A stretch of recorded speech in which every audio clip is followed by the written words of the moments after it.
So technical দ YouTube চ্যানেলে সবাইকে স্বাগত। তো তোমাদের জন্য নতুন একটা স্কলারশিপ আপডেট নিয়ে আজকের এই ভিডিওতে চলে এসেছি।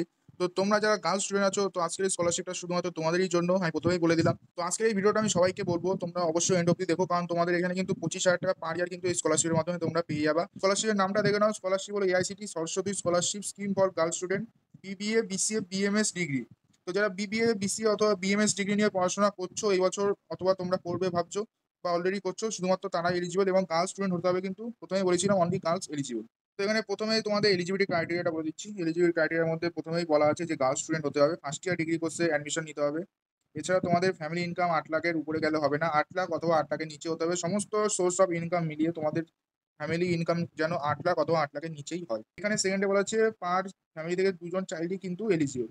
ধরো একটা কন্ডিশন হলো একটা ফ্যামিলিতে 4 জন মেয়ে আছে, 4 জন মেয়ে বিসিএ, বিবিএ এরকম কোর্স নিয়ে ভর্তি হয়েছে, তাহলে সেই ফ্যামিলি থেকে অনলি দুজনই কিন্তু এই স্কলারশিপটা অ্যাপ্লিকেশন করতে পারবে।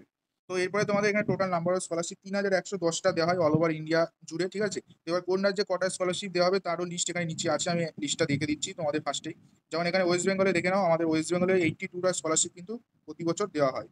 তো বাকি এখানে অন্যান্য স্টেটগুলো তোমরা দেখে নাও, আমি আর বলছি না, ঠিক আছে। তো মোড অফ পেমেন্ট কিভাবে তোমাদের টাকাটা ঢোকানো হবে, ডাইরেক্ট ডিবিটির মাধ্যমে ঢোকানো হবে। অ্যামাউন্ট যেটা আমি বলেই দিচ্ছিলাম 25,000 টাকা পার ইয়ার পাবে।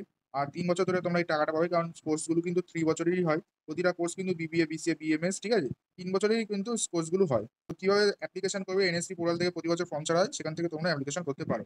বাকি সিলেকশন ক্রাইটেরিয়া মেরিটের বেসিসে হবে, ঠিক আছে। তোমাদের নাম্বারের বেসিসে কিন্তু তোমাদের মেরিট লিস্ট বেরোবে। তো মেরিট লিস্টে যাদের নাম থাকবে তারাই কিন্তু একমাত্র স্কলারশিপটা পাবে। বাকি না টাই কন্ডিশন বলা হয়েছে, ধরো দুজনের মধ্যে টাই হলো, তাহলে যার এজ বেশি হবে তাকে আগে স্কলারশিপটা দেওয়া হবে। এখানটায় কিন্তু লেখা আছে সেকেন্ডে। ফার্স্টে বলা হচ্ছে percentage of marks in 10th examination. ধরো দুজনের মধ্যে টাই হলো, তাহলে 10th-এর যার মার্কস বেশি আছে তাকে কিন্তু আগে টাকাটা দেওয়া হবে। তো রিজার্ভেশন কিন্তু অ্যাজ পার গভর্নমেন্ট রুল অনুযায়ী থাকছে এখানে। আর রিনুয়াল প্রতি বছরই তোমরা করতে পারবে নেক্সট ইয়ার থেকে। বাকি টার্মস অ্যান্ড কন্ডিশন তোমরা এখান থেকে দেখে নাও, ঠিক আছে। তো আজকের এই ভিডিওটা অবধি ছিল। আশা করবো তোমাদের ভিডিওটা ভালো হয়েছে। ভালো লাগলে একটা লাইক করবে এবং তোমাদের সমস্ত বান্ধবীদের কাছে এই ভিডিওটা অবশ্যই একবার পৌঁছে দিও শেয়ার করে। তো দেখা হচ্ছে নতুন একটা ভিডিওর সাথে, ততক্ষণ বাই বাই।